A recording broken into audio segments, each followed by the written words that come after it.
உன்னை வாழ வைப்பார். என்னது? இயேசு உனக்கு உதவி செய்வார்.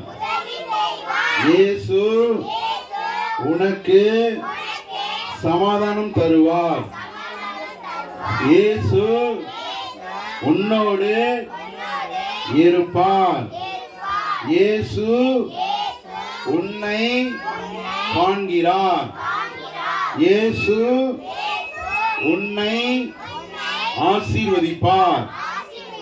என் கிருபை உனக்கு போதும்.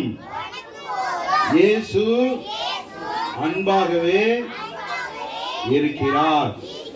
இயேசு உன்னை நேசிக்கிறார். திரும்பி எல்லாம் வேகமா சொல்லாமா? இயேசு உன்னை வாழ வைப்பார். இயேசு உனக்கு உதவி செய்வார். இயேசு உனக்கு சமாதானம் தருவார். இயேசு உன்னோடு இருப்பார். இயேசு உன்னை காண்கிறார். இயேசு உன்னை ஆசீர்வதிப்பார். இயேசு அன்பாகவே இருக்கிறார். இயேசு உன்னை நேசிக்கிறார். எல்லாரும் ஜோரா கிளாப் பண்ணுங்க பார்க்கலாம். சூப்பர்.